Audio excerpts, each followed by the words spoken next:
Peter, and you give us your talk and introduce yourself. Okay. Thank you, Peter. My name's Peter. Thanks very much indeed. Good night. How's that? Oh, okay. Good evening.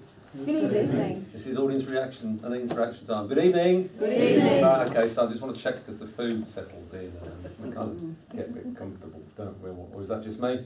It's probably just me. So you've helped me because one of the things I usually ask comedians is to try and find out about an audience and where they're coming from. I need to talk to you about vehicles.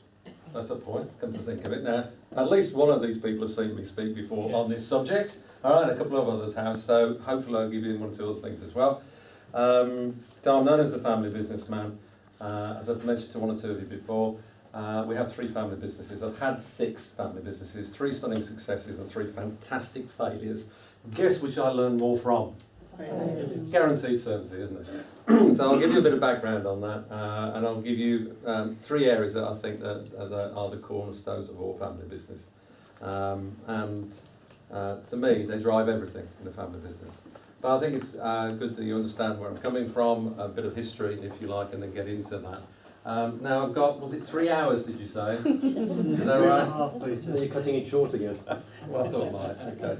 So, I don't know, 20, 25 minutes or something, is that all right with you? Okay. I don't want to, but I can talk about this subject forever, as you can tell. But you've all got homes to go to. So, I had a corporate career for 20 years. I'm 60 in July. I've had 40 years in business development, effectively. First 20 was in corporate life, motor industry. I used to work in Small Heath, which none of you are old enough to remember, a building called Hillman Humber Sunbeam Singer Comma Carrier, which was parts depot on Hay Mills there now. It's Asda. All right, that was the parts division for Europe, largest one in Europe for many years. My mum and dad they had their wedding at the church just opposite there, and they were being bombed to heck in 1940 there, and then they moved down to London and stuff. And through various things, my dad was a working man, was a welder for 17 years, he worked nights for 17 years in Small Heath for the Birmingham Blackburn Construction Company, which eventually went. But he did that so that his 2 sons could live in a house that was literally just across the border at Eldon Park, which meant I could go to a Solihull school. So I went to what was Harold Malley in the State Grammar School, Alderbrook as it's known, with someone with the purple jackets there. And so, you know, I spent until my early 20s basically Solihull, Brum and surrounding areas. So this is roots, this is where I'm home. I was talking earlier on. The last time I was in here, it is definitely the case, I was playing table tennis against British Gas when I was 21, believe it or not. That's the best part of 40 years ago, believe it, can you? It's a shame they haven't decorated it since. Anyway, so, you got to know everything. So, I mean, that's kind of the background. I worked in various things. I got into sales. I fell into sales for a reason, and that was called our second of 3 children was coming along, and I needed a company car. Because the car I got was crap. I was falling to bits. In those days, we were living in Northamptonshire. And so I saw that if you got into sales, you got a company car. So that's why I did it, and I had no clue I was the world's worst salesperson. But I got a 1.3 base Maestro as a car. What a car. I only caught fire twice.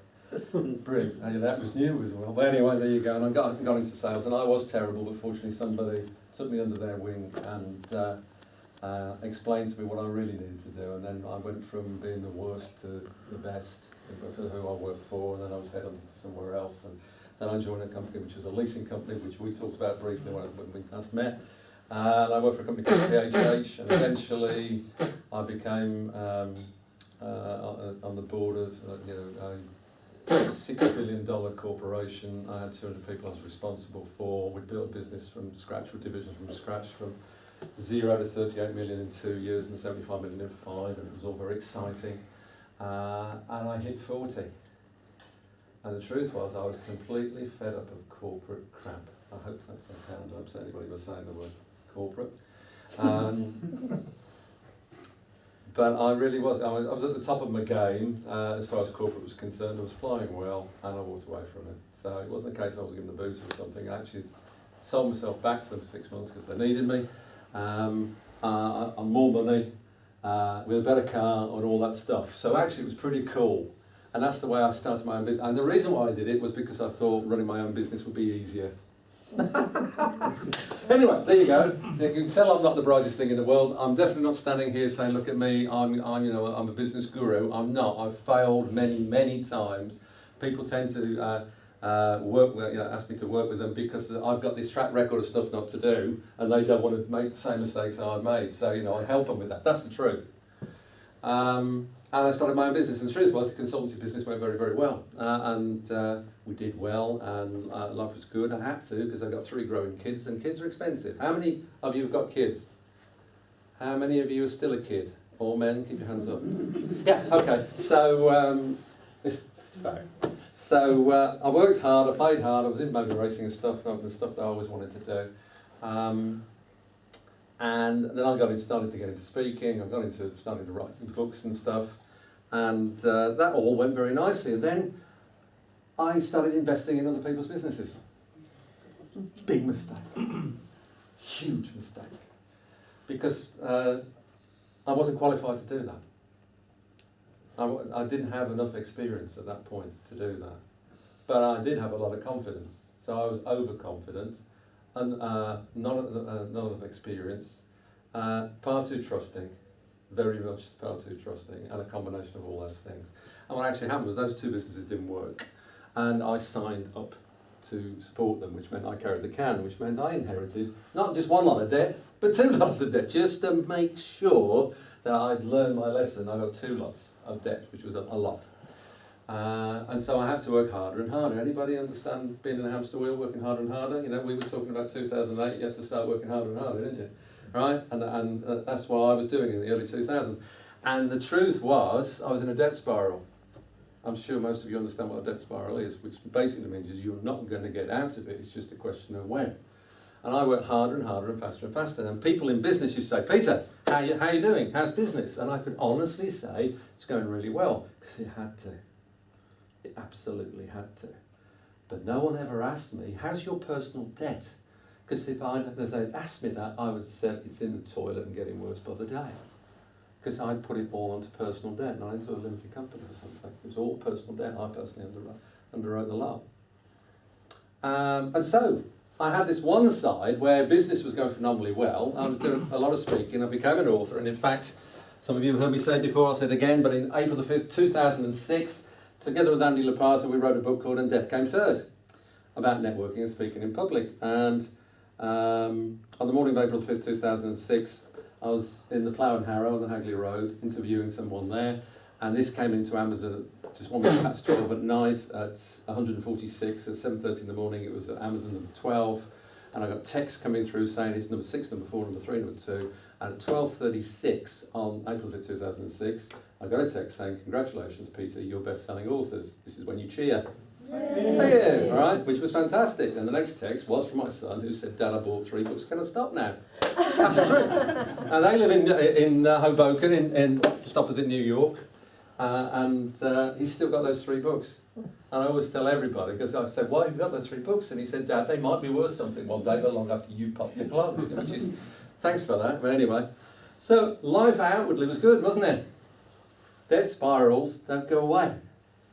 Just about a year later, I walked into the courts, Worcester, the county courts. I'd never been in a court in my life, all right, because the Inland Revenue had sent me one of those letters. Anybody had one of those letters? Yeah? Brown envelope letter that says, Dear Peter, 5 figures, 7 days, pay up now. No warning, none, no warning. And I went there, and I had a lot of business coming, but the money wasn't going to arrive for about 6 to 8 weeks. Anybody understand cash flow? Yeah? So I went into that court at about 9:30 that morning. I'd left my wife Annie at a coffee shop with a look on her face I never want to see again. And I honestly went there thinking, we'll sort this out. Because I took all the stuff and said, look, hello. And so we sat in the judge's chambers, and it was this table here, and he even had peep-over glasses, so he looked a bit like a school headmaster. Anybody went to the school headmaster when they were kids? Or was it just me? Okay, it's probably just me. And he did the whole yes type stuff, and the guy who was acting on behalf of the organisation that was taking me out, he was only 26, 27, he was only a kid. And he'd qualified a few months before, all right? So it's about right, 26, 27, he qualified Yeah, just before, yeah? And he was jobbing. So what that meant was, he said, I'm like you. And he said, you know, I run my own business, and what happens is that I actually live in Northampton, but what I do is I put it out there and say, look, if you want me to act for you at the local court, so you don't have to come from Nottingham where they would come, I can save you money, time and effort. And he said, I picked up your case yesterday. I said, thanks for that, to go against me, basically. I said, great. And we chatted, nice lad, nice guy, right? So anyway, the judge looks at me and said, Mr. Roper, his words were, I can see you're an honest businessman, but you have to understand that I have to apply precedent. You may feel it's strange, but I think sometime in the future, this might just be the best thing that happens to you. And at 10:30 that day, I was declared bankrupt. Bang! By the way, the young man's solicitor, do you know how much it cost? How much he charged to take me out? 75 quid. Just 75 quid. And then afterwards he shook my hand and said, thanks very much, have a good life. Bye. Right. All right, he didn't know what he was doing. I know he did. He's a nice lad. Right? At least I choose to think that way. All right? I'd actually gone to this court. Apparently most people don't. I didn't know that. I didn't know any of this stuff. Right? And they said, look, as you're here, we want you to talk to the official receivers. We're down in Gloucester. If you go into that room round the corner and go in there, the phone will ring, and then they'll arrange for you to go down there in a few days' time. So I sat in this grey room. Now, I hadn't seen a room like this since I worked for Chrysler all those years before. It was grey desks and a black phone, right, with a sign next to it that said, do you want to call the Samaritans? Except it was an internal phone, so I couldn't have used it anyway. And it rang, and they said, hello, blah, blah, blah, blah, and we arranged to go the following week. Right? It was weird.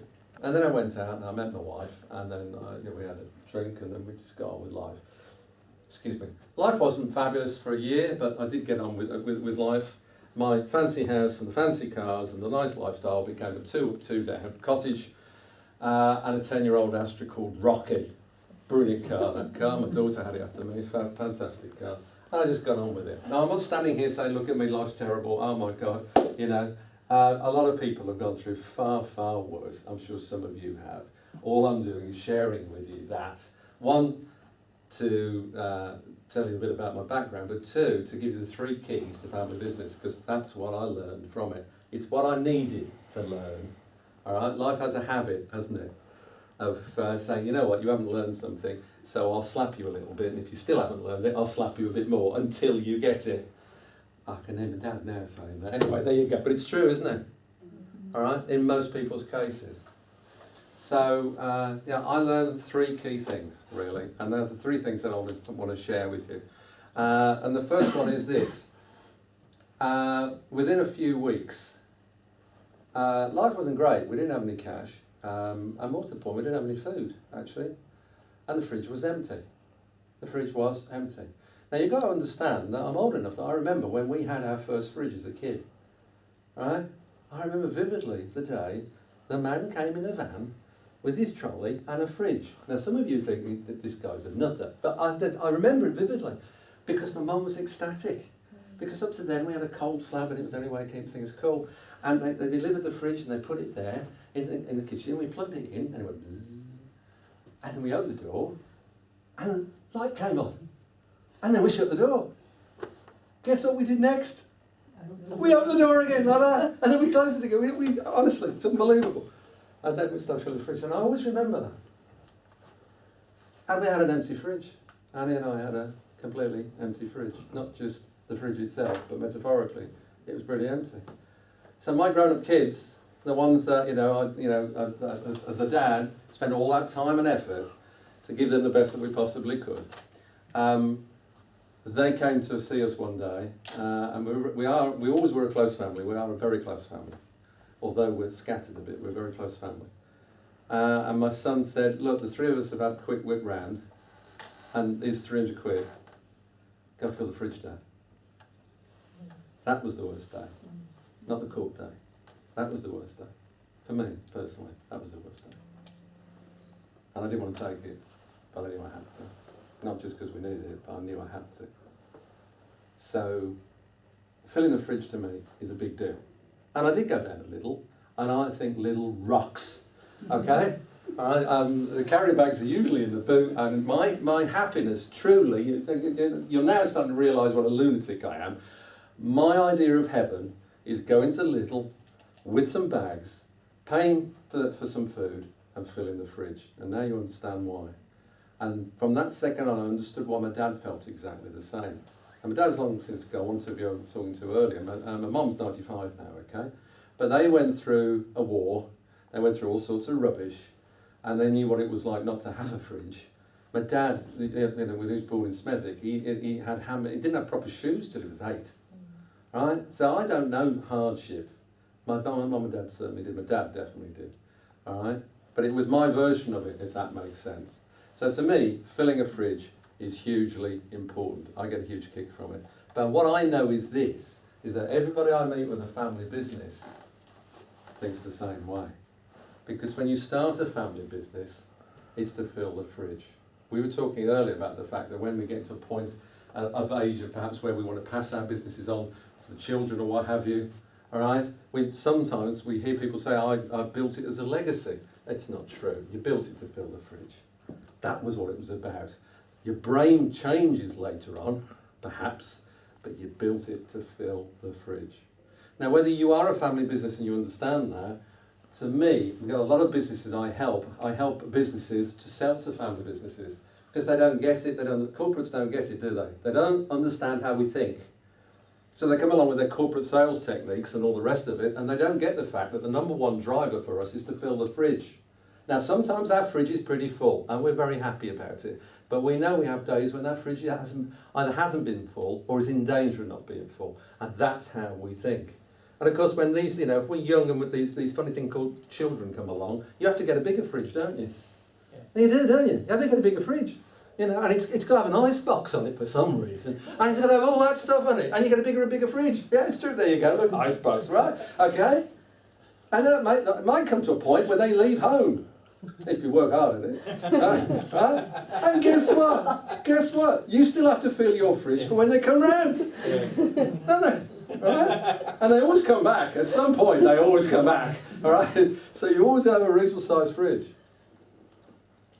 If you run a business that's a family business that gets larger and you start employing people, you don't lose that mentality.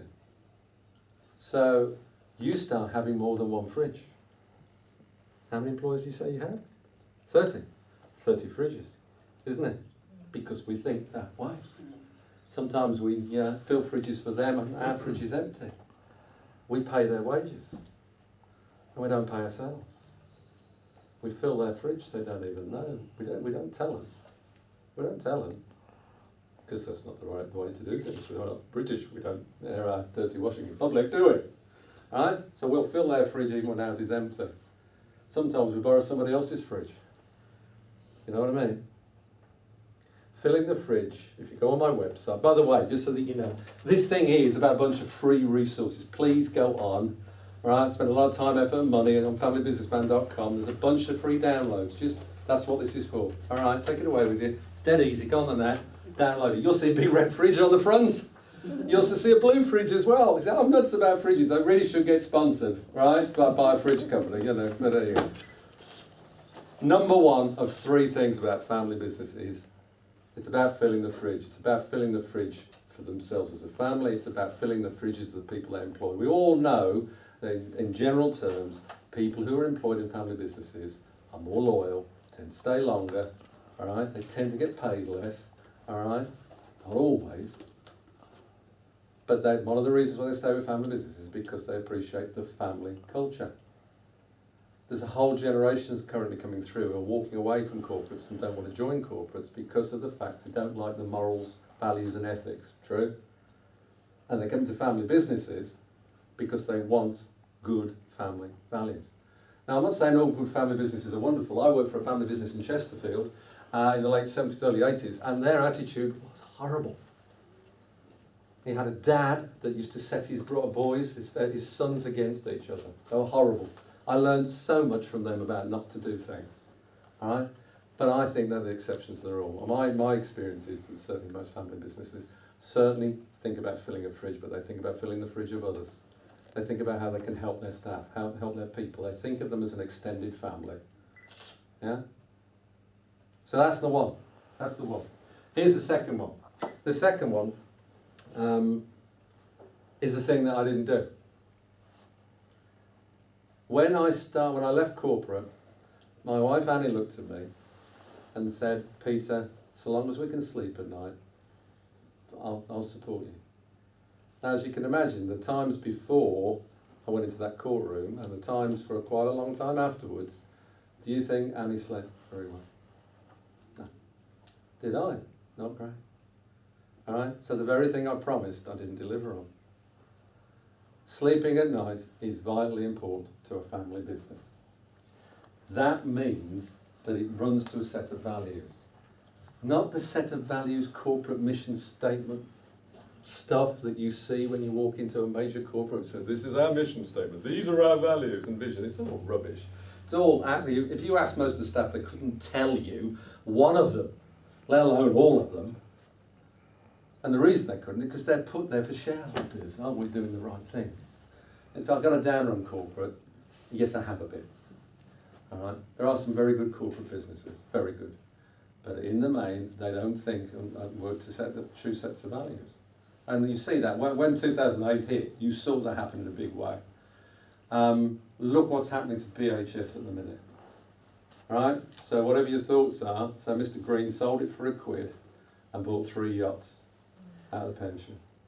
And you just know it's wrong, don't you? You just know it's wrong. Family businesses, with an exception or two, would never do that. Right? Because they couldn't sleep at night. I don't know how that guy sleeps at night, do you? Now the truth is BHS hasn't moved the times. It's been raided by corporate financiers who do what they always do, which is they take everything out, they sell the properties off, and squeeze it dry, and then they'll close it. Austin Reed closed yesterday, day before, same thing. Is this new? No. Does it happen to family businesses? Depending on which set of figures you look at, 70-odd% of family businesses in this country, certainly business in this country are family businesses.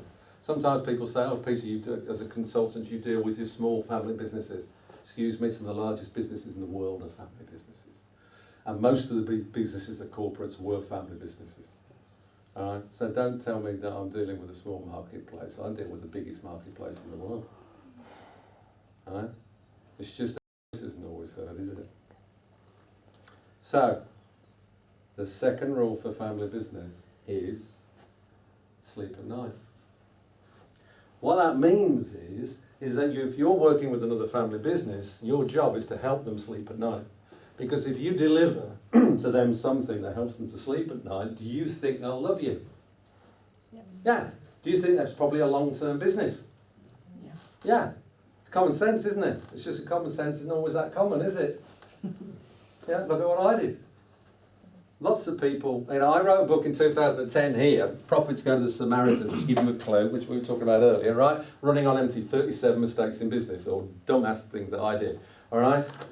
And at least a couple of people who I know that I gave this book to originally said, one of them got really upset with me and said, why the hell didn't you phone me? I could have helped you. And you never made that mistake. And I said, well, I'm British, you know. Mum and Dad said, don't say about things, and I didn't. I do now. I'm one of the very few people who will talk about this as long as you want me to. All right, and share whatever I can. So I did that. As much to help as possible, really. Help people to sleep at night. Lots of people say, give me some sales techniques. Give me some strong sales techniques. Great, fantastic. No, forget all the 80s sales processes. All right, forget all the sales training we tell you to wear a blue jacket, white shirt, red tie. Okay, if you're black. All right? Because that's all sales training from the 70s. It all comes from Xerox training. That's where it all came originally from. All right? Go help people to sleep at night. Because if you help them to fill their fridge, and if you help them to sleep at night, do you think you might have a good long-term client? Well, that happens to be a family business. Isn't it funny how many family businesses deal with family businesses? Do you deal with family businesses? Yeah, lots of heads nodding, yeah. Because we tend to deal with family businesses, because we tend not to deal with corporates. All right? Now, some of us do, because that's the business. You deal with corporates, you must do, right? So you have a different thought process they have to apply to them when you're dealing with them. But they don't understand you. They'll say they do, they think they do, but unless they've run their own business, they will not know. But you know that already. Alright? Fill the fridge, sleep at night. Understand your culture is to help fill the fridge. Understand your culture is to help people to sleep at night. Not just yourself, but those you deal with. And the third one is to create relationships with people you know, like and trust. Create relationships with people you know, like and trust, because family businesses automatically do that. So, have you got some suppliers? Yeah. How many of them have you dealt with for years and years? There you go. Because we create long-term relationships. That's what family business is about. We might not deal with the person that flogs us the cheapest product or service.